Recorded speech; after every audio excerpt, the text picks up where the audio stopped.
shouts, and as you can see,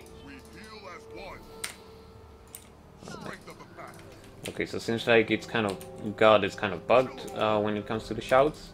Not all the time it's actually saying it. It's annoying, but most of the shouts it's actually saying, like, see, like it's saying the shouts, and that's why I decided to call it BattleCry. So this build is basically based on shouts. The shouts are traded, as you can see. Those are the traits that it's basically going into. And since your pet is more powerful, because you have a Raven, you're dealing much more damage, because your Raven is dealing much more damage. Your Raven is having more vitality, more toughness, more precision, more power, and skill is recharging on her. So it's really nice for a Raven, because Raven is a really boosty pet. A fast DPS pet can actually deal massive damage on light armored and medium armored. If you look at Resounding Timber, that is one of the most useful traits for shouts, and it's made for shouts basically, because like every shout you do, you're basically getting regeneration and swiftness, and it's also reducing the recharge by 20%. So this skill is basically, like, we heal as one, is the lowest out of all of them. Even if you trade those, this is going to be the lowest. And as you can see, guard is really low as well. It's giving regen and swiftness to you and your pet as well, and gaining protection for your pet. So if you're going with a Raven like this, squishy as fuck, that protection is pretty nice to save him a bit. But be aware that in like 2 people burst, he will get down really fast. So you're gonna have to watch out for that. Try to get him away from there, or try to swap pet before the burst or something incoming. So two-handed training is one of my favorite. I'm glad they put it and didn't remove it, because you're basically getting Fury, 20% cooldown on all of your great sword skills, and you have a chance to pop Fury. And there goes the synergy to pop Fury for attack of opportunity. Why for attack of opportunity? Because when you basically interrupt the foe, like as you can see in here, when you disable him with a taunt or anything, or a daze or whatever, you're doing 10% more damage. You have a opening strike that will always critical for 10%. So if you're opening with that taunt, you can actually gain a moment of clarity as well. So you can, with all of those 3, you can do a massive synergy with a really nice burst. And I've already shown that yesterday. Like, people were getting down almost in 2 seconds when I done the burst. It was really fast, and I was surprised myself. I did not expect that. I did not expect that. So that is really nice. And we have the Beastly Warden. The Beastly Warden is the pet taunting. Basically, as you can see, like 2 seconds taunt and 15 seconds cooldown. 15 seconds cooldown is really low. So if you're taking guard, that is pretty nice, because you can just do this. Your pet is basically stealthed. The enemy won't know where your pet is. Your pet is also moving 33% faster. It can reach your enemy. Like, it can go and reach your enemy while stealthed. Like, you can stealth it and go to your enemy, and the enemy won't see it coming, and then you can use the ability to basically taunt them and burst them out. Trust me, it works nicely. You can actually use it as well if you're being chased. You can put it behind you, and then you can make it taunt them. So it can save your ass, and it can help you kick ass. Skirmishing has been chosen because, you know, the Fury and the critical from the side, the critical strike from the side, you're always attacking from the side or from behind. Like, you're not standing in front of the enemy and attacking like a robot, like going like this and standing not moving. You're always on the move. So that trait is basically 90% of the time activated. You have quick draw to basically help you with your Maul. Maul is one of your bursty skills. You can say Swoop is also, but I'm not using Swoop to burst. I'm using Maul and either Path of Scars, because Path of Scars is dealing 2 times the Swoop. So it can actually reach the damage of the Maul. So you have also 2 chances to crit. So if one crits and one doesn't, it's still better than 1 Maul. So it's pretty nice. And also it can help you on Reflect. If you see a ranger and you're in combat, he's attacking you, you can swap. You can use Whirling Defense, and then it's gonna recharge 66% faster. So we're gonna have it faster for the next time he's gonna try to rapid fire you or anything like that. And of course, swiftness. We don't really need the swiftness. I wish I could change it because we already have it from the shouts, so we don't really need that swiftness. We have perma swiftness anyway. And opening strike, you can already see Signet of the Wild on 50% HP, you're popping stability and 25% more damage. So that is in a situation where the fight is being messy. When the fight is being messy, while that Signet is on, try to look at it. Try to look when it's on, because you will not see yourself charging it. It will instantly make you larger and your pet.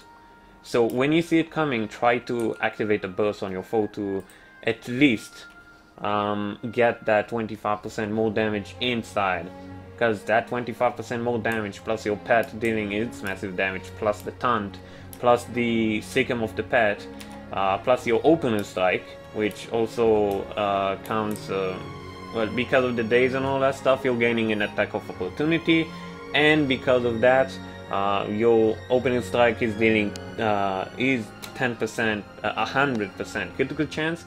And because of Predator's Onslaught, you're attacking from the side.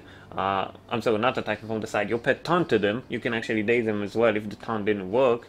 And then it's all a lot of synergy to like 125% more damage or 170%. Let's see, that's 150%. And you have on Signet of the Wild 25% more. So that is pretty large. You're actually dealing a massive damage. You can bring medium and light armor people really fast down. And if you will see alpha training, your pet is also gaining that. So your pet is actually giving another 5 stacks of vulnerability, so you can stack it to like 10 alone, you and your pet. And if you have quick draw and you used Maul, you're gonna have Maul after 3 seconds or so, or even less. And you're gonna be able to do that again. So your Maul is gonna do 10% more damage because the person already has 10 stacks of vulnerability. So it's all about more damage. You're actually getting more and more and more damage. So if we're gonna move to the amulet is Maryuda. Maryuda, I took it just because you can see the power is balanced, HP is kind of nice, critical chance is okay. You don't need to mess around with critical chance anymore because it's giving you a lot. And 185% on critical damage. So that is okay, you don't need more than that. That is pretty useless to go more than that. You're just gonna sacrifice a lot by doing that.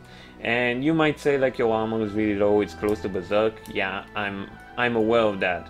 But the thing is, no, it's not here. The thing is, I have a Moa, and my Moa is basically giving me protection. So that protection is also saving me a lot. That is pretty nice. My heal is low cooldown, so that is okay. So I'm able to survive fights. I'm able to fight Elise for some time on a point that is really nice. In a team fight, I can also kite. Even though I'm gonna take the damage, I can also kite really nicely. So it's okay. We have Rune of the Soldier. Currently, it's half bugged, only half, because your utility shouts are actually working. As you can see, it's shouts remove a condition from each affected ally. Your Sikkim and Guard will remove a condi, but your Strength of the Pact and We Heal as one, even though they're shouts, they will not remove a single condi.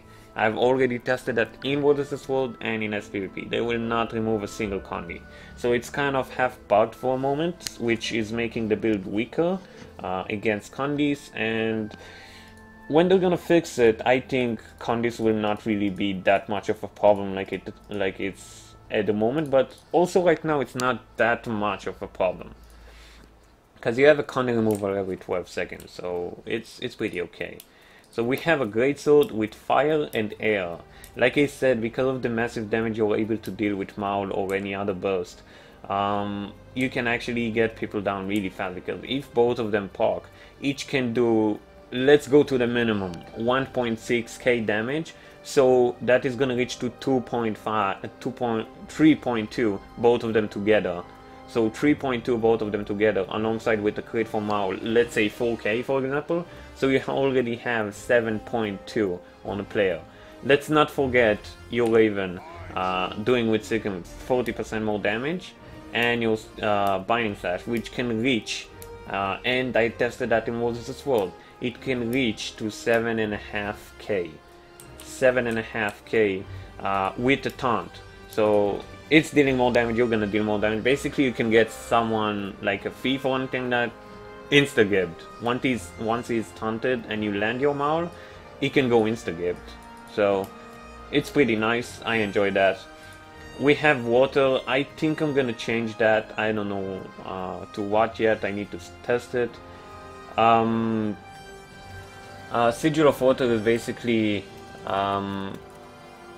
hold on, Sigil of Water is basically healing allies around you. I'm trying to protect my pet with it, but it's also helping allies, so it's really okay in my opinion. I'm thinking about changing it, but I need to find what is gonna benefit me and my pet. Sigil of Energy, of course, why not? We need more dodges, because did we take the trait? I'm not sure we took the trait. Yeah, we took the trait. Okay, so when you successfully evade, you gain a vigor. You don't always successfully evade, because sometimes you evade a bit before or anything like that, so it sometimes doesn't count or anything, but I'm not counting on it 100%, because sometimes I'm just dodging out of you can say like a reflex. Well, I'm kind of used to that. Like it's like a habit. I can't really ignore that. And I'm taking offhand as axe and main hand a sword, one hand sword. Basically for mobility, poison, and a bit kiting. I found it a really good use. I don't really like the longbow play because you need range for that, and we have the points. I don't really feel like standing on the point far away from everybody and just pew-pewing people to death, because it's boring in my opinion. So that is kind of the build I'm going. So this is basically the build BattleCry. I've been testing it for some time and it worked pretty well. I've tested it against Condi NGs, a bit bunker NGs. I've tested it against Ellis, Mesmers, Guardians, Necros, Warriors, and it works pretty well. In my opinion, it works pretty well in Spvp. I am gonna work on a similar version in World vs. World, which I already have one, but I still need to make some adjustments before it's fully done. But basically that is the build BattleCry.